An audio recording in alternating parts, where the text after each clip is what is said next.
G-Man Boxing. Do you know what I mean? Every single live he donates. I see him on other lives donating. He's got the bag. All right, people. Review of the week time. So, lot to talk about, lot to get into. Before we get into all this, if you could, I would appreciate if you'd have a look there on screen. If you could, just please hit the like, hit the subscribe, hit the notification bell as well. It would be very much appreciated. We're only 150 subs off 28k, and then we're nearly at 30. So we're going there. We're getting places, people. We're doing well. So let's keep this going. Let's talk boxing. Let's talk the fights over the weekend. Now, I only got a chance to do a review. Obviously, I did a live watch along for the main card. 4 hours. 4 hours we did. I think that's a record live. It went by, honestly, it went by like that. I wish time would go by that quick all the time, especially during a working day or something like that. It was really good fun. Thank you to everyone who locked in. But I only really got a chance to review the main event, which was Yarde versus Benavidez, which we will talk about. But let's talk about the undercard very, very quickly. I want to talk about this guy, Vito Malenka Jr. He fought a guy called Samuel Noma on the undercard. That was for the WBO World Global, what's the difference? For what it's worth, middleweight title. I was impressed by Vito. He looked good, and he was caught a few times in there, has to be said. He hurt his right hand, I think, in the early rounds. But I actually, quite impressive. I don't think I've seen him fight before. And I have to say, having seen him fight, I'm going to keep an eye on him. Because he did look quite an interesting shout. Now, I have to say, I don't know if any of you guys seen that fight. But it was just before the main card started. And I thought it was very interesting. He was very interesting. So I'll be keeping a close eye on him for sure. Sam Noakes and Abdullah Mason kicked this card off. My thoughts on that fight were it was a really, really entertaining fight. It was really, really good. Sam Noakes showed an awful lot of heart in there. Abdullah Mason, the speed, the athleticism, the better boxing. For me, I more tend to incline and to agree with, Benoit Roussel's 170-111. I think Mike Coppinger had it like that. Yes, Sam Noakes was having success in there. He was throwing a lot of shots. A lot of them were getting blocked by Abdullah Mason. Abdullah Mason hurt Sam Noakes on a number of occasions, in particular with the uppercut. Sam Noakes coming in with the high guard, which, Benavidez showed that the high guard is very effective. You know how to use it. But the problem is, you're very open for uppercuts, and he was hit with a good couple of uppercuts in this fight. So, for me, Abdullah Mason, I know a lot of people, like the fan zone had it very close, and two of the scorecards had it quite close, 5-7. For me, I'm more tend to incline with the 170-111 scorecard. You could maybe give Sam Noakes another round or so. But for me, Abdullah Mason, and there was no real dispute in it, Abdullah Mason's a correct winner, but Sam Noakes definitely showed that he belongs at that level. I think Abdullah Mason's only 21 years old, so Top Rank, I think he is promoted by Top Rank as well. So Top Rank have another world champion, they just don't have a network to show him on. But he is a good shout, to be fair, Abdullah Mason. In terms of Jesse Bam Rodriguez, I got the fight I expected. Bam looked phenomenal against Fernando Daniel Martinez. I will say one thing, though. Bam is fighting at 115 pounds, and he's phenomenally talented. We all love Jesse Bam Rodriguez. He's one of my favourite fighters, pound for pound, to watch. I think he's phenomenal talent. I think he's just the whole package. He just lacks a bit of personality, more so than charisma, just that personality, I think, to be a star. I think he needs to come out of his shell a little bit more, but I love watching him, and it was a phenomenal performance. I wasn't listening to the commentary, but apparently they were saying that basically he does things better than Inoue, and that him and Inoue is kind of like, oh, Bam's in it. Listen, I love Bam. I think he'd be game and he'd hang with Inoue, but don't disrespect Naoya Inoue. Naoya Inoue is one of the best fighters pound for pound. He's fought 4 times this year. Actually, has he fought 4 times? He's fought 3 times this year. It will be 4 times by the end of the year. And he has saved weekends. He saved that May weekend from being a total stinker. He is one of the best fighters in the world, and if they did fight, bear in mind there's a 2-weight division difference, I'd be picking Inoue to beat Bam Rodriguez. Maybe not stop him, but I'd be picking Inoue to beat him. Inoue is a phenomenal fighter, but Bam is also phenomenal. Good punching power. It was a nice highlight reel knockout for Bam Rodriguez in the 10th round. It was a fun watch. I laughed because I end the Bam Rodriguez fight by saying it was a fun watch. Devin Haney, Brian Norman Jr. Aha, yes. Well, If anyone's watching this and they're suffering from insomnia, you go and you look up Devin Haney fights this very minute. You'll be sleeping like a baby. So, literally within a couple of minutes. This fight, one of the scorecards was very close, 114, 113. So if that knockdown hadn't happened in the second round, they would have had it a draw, Mike Fitzgerald. Yeah, look, Haney, I was getting asked in the live, what do I think is going to happen in this fight? And I said, well, one of two things. Either Norman's going to apply pressure and turn it into a fight, and we're going to see if Haney is really as jittery as I think he is, following on from the Ryan Garcia defeat, or Haney's going to get on his bike and just do basically nothing for 12 rounds. It was the latter. With the exception of round 2, where Devin Haney dropped Brian Norman Jr. with a good right hand, to be fair, and he was hurt, Brian Norman Jr. He was genuinely hurt in that round. It was not a compelling fight. It wasn't as bad as his last fight, which was just awful, but this still wasn't good. You had Eddie Hearn and Conor Benn at ringside, and yet Conor Benn pretending to go asleep. One of the few times I would agree with Conor Benn. It was not compelling viewing. But the way Eddie Hearn is talking about Devin Haney, you got to bear in mind, Eddie Hearn promoted Devin Haney, and Devin Haney had a few stinkers on his show as well. He wasn't saying that when Eddie Hearn was promoting him, was he? And furthermore, the way they're talking about Conor Benn, and it's really weird to see the perception. You've all these people online say, oh, Conor Benn's definitely going to beat Devin, this, that, and the other. Let me just stop you there, right? So, Conor Benn's not fought welterweight for 4 years. He fought an absolutely dead, weight-trained, by his own stipulation, Chris Eubank Jr., and couldn't really put a dent in him until the 12th round, right? And yet he's going to easily go in there against a 3-time world champion, 3-weight world champion, former undisputed, one of the pound-for-pound best in the world, and just, boom, it's done. Yeah, listen, I don't know what Eddie Hearn is smoking or what he's on. It must be strong, because you can't tell me that beating a Chris Eubank Jr., who was so weight-trained, it's not even funny, and still you couldn't really move him until the last round, and you're going to go in there against Devin Haney, who, yeah, he still has some jitters, but he is better than anyone Conor Benn has ever fought. And I don't know where all this comes from. I mean, you'd swear that Conor Benn became undisputed by beating Chris Eubank Jr. with the way they're carrying on about, oh, Conor Benn with this. It's like, well, again, you've not fought at 147 pounds for 4 years. And your best win at that weight was what, Chris Algieri? An ancient Chris Algieri? Really? Devin Haney would absolutely school Conor Benn. It wouldn't be entertaining, but he would school him. Absolutely school Conor Benn. So that's my thoughts on that. Main event, Anthony Yarde, Benavidez. It's interesting to see the scorecards. None of the judges gave Anthony Yarde a share of a round. They all had it 60-54. Second round, you could maybe argue Yarde maybe nicked it, but at the same time, I can't begrudge you not giving it to him. It was a one-sided beatdown. It has to be said. It was a very one-sided beatdown. I've already done a video on Anthony Yarde. I've talked about it at great lengths. I don't really feel like I need to go into it again, to be honest with you. I think that Anthony Yarde, the chickens have come home to roost, as I said. He's been with the wrong trainer for too long. He's been with a trainer who has really, who has really not brought out the best in him over the last few years, and has probably looked to make money out of Anthony Yarde, and he's done that, but he's not made the most of Yarde's ability. And Yarde has to show the blame from that, because he could have left Tunde years ago. He didn't. Benavidez, on the other hand, he now moves up to 200 pounds, up to cruiserweight, in May of this year. So he really is stepping into, I know it's not on BoxRec officially now, but he is stepping into Canelo's shoes by being the May and maybe the May and September guy. So he is going to be going in there, and he is going to be facing Gilberto Zurdo Ramirez. Now, interesting fact, they were both fighting at 168 pounds at the same time. I think Ramirez won his world title just before Benavidez came on the scene. In fact, he definitely did, because Ramirez won his world title against Abraham. That was on the undercard of Manny Pacquiao, Tim Bradley 3, actually. I think that was the co-main as well. And I mean, that was a really good card, actually. Oscar Valdez fought on that card as well. It was a really good card. And he really put a beating on Arthur Abraham. That fight, Zurdo Ramirez, was a really good performance. But they were 168 at the same time.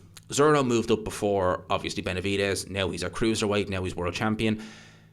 I like the fight. It's not a gimme for Benavidez because Zurdo is very underrated. I think he's a very, very good fighter. Very good fighter is Gilberto Zurdo Ramirez. I think a lot of people really do sleep on him. So that for me is going to be an interesting fight. It's going to be interesting to see how, Benavidez handles going up to cruiserweight, because at the end of the day, Zurdo, even when he was fighting at 168, I remember from one of his fights on Top Rank. Top Rank and HBO were very good back in the day. They used to show the next day weigh-ins, as in they'd just take, there was no like rehydration clause or anything like that, but they just take a scale, they stand on the scale, how much to rehydrate by. Zurdo was like in the high 180s, and this was like 2017, in the high 180s when he was at 168 pounds. So God knows how much weight, God knows what his walk rate, he is massive. So cruiserweight for him is probably nothing. But Benavidez, let's see how he gets on. It's going to be interesting. It's going to be really, really interesting to see how he gets on at 200 pounds. Let's talk boxing news. So, Smith versus Morrell purse bid set for November the 25th. The WBO have scheduled a purse bid for Dave Morrell versus Callum Smith for the interim WBO light heavyweight title. So for the interim title, the minimum bid is 300k. Callum Smith won't fight for anything less than $1 million, I don't think. I would love to see that fight happen. I really do think it needs to happen, actually, because Callum Smith's been doing absolutely nothing.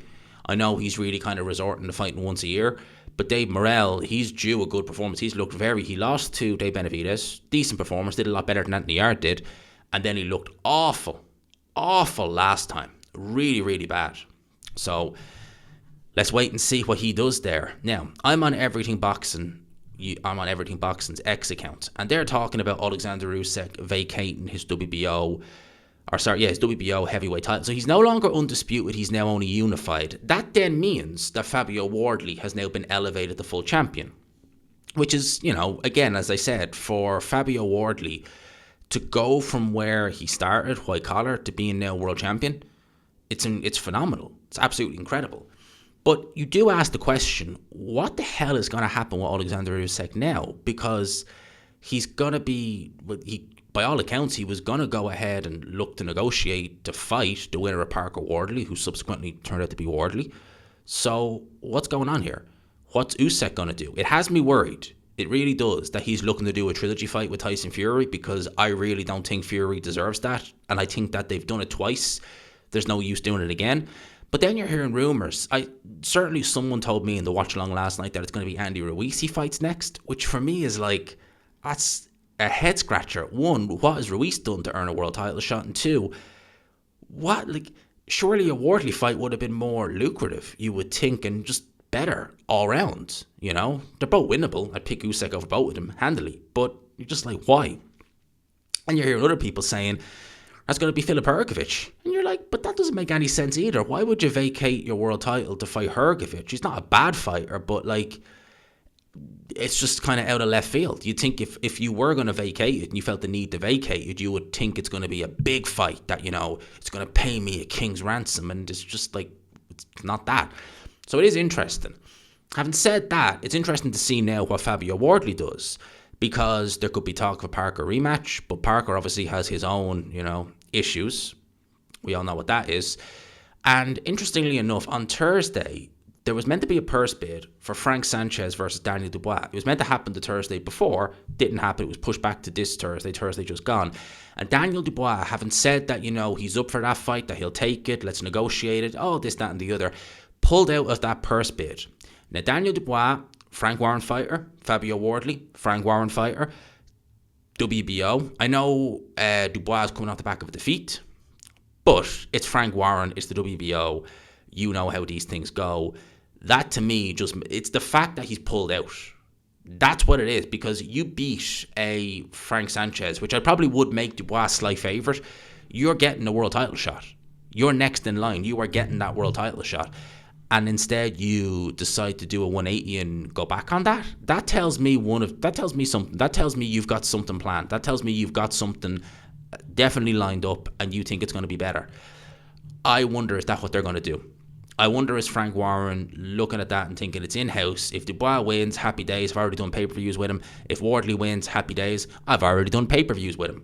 So I wonder, is that the rationale from Frank Warren and of Team Dubois of pulling out of that fight? And if they did, listen, Frank Sanchez-Dubois would have been an alright fight. I think it would have been decent.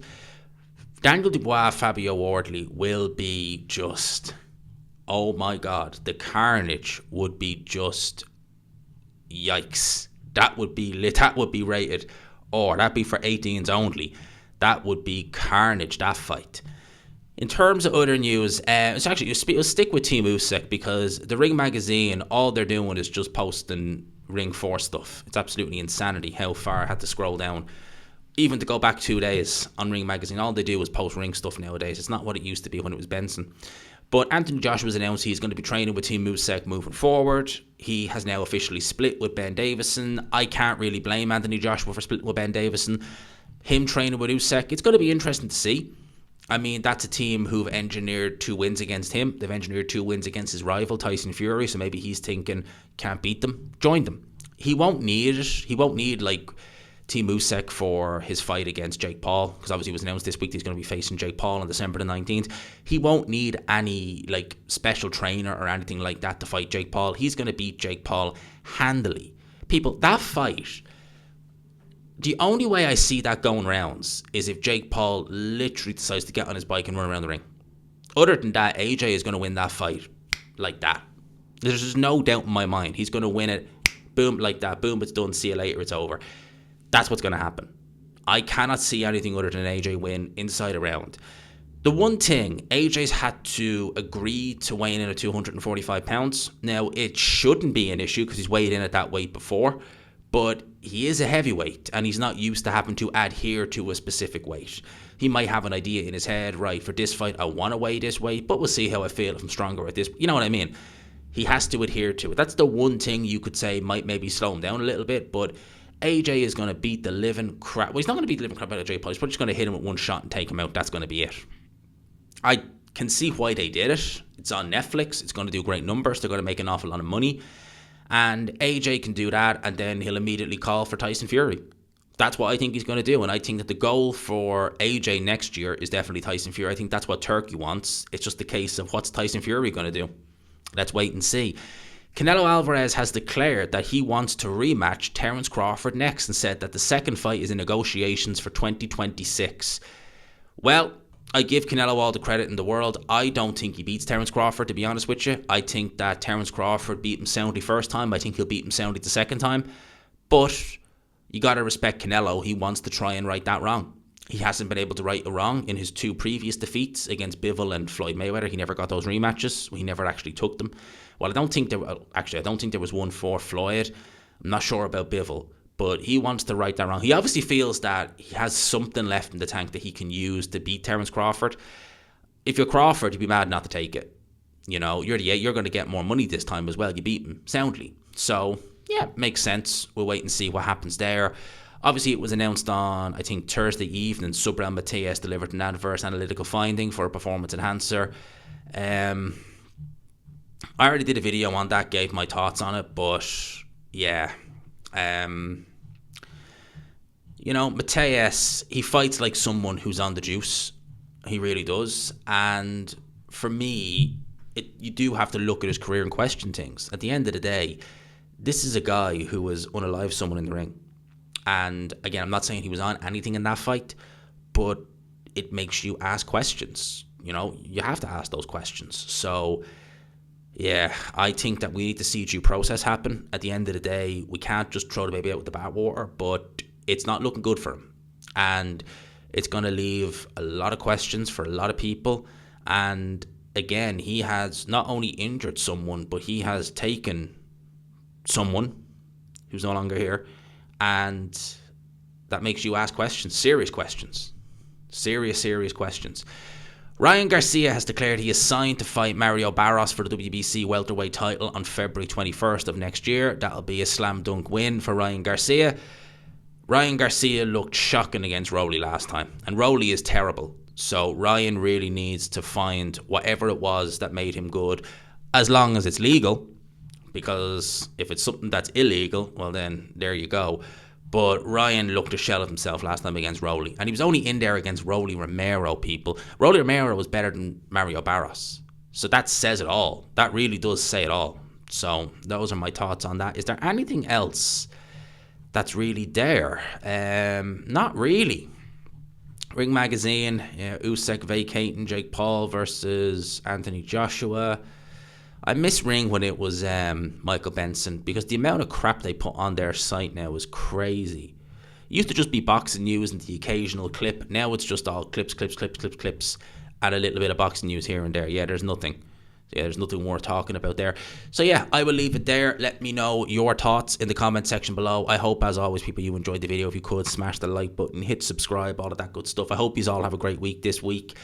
Let's get through this week nice and quickly. I'm home on Thursday morning, back to Ireland. So next week, obviously we've got Ben Davis and Ben Whittaker. I was going to say Ben Davis there, but we've got Ben Whittaker this weekend coming. I'll do a preview for that fight. We'll do a live watch along for that fight as well, back home in Ireland. So look forward to that. Other than that, I hope you all have a great week. Smash the like button, hit subscribe, all of that good stuff. Until next time, people. Peace.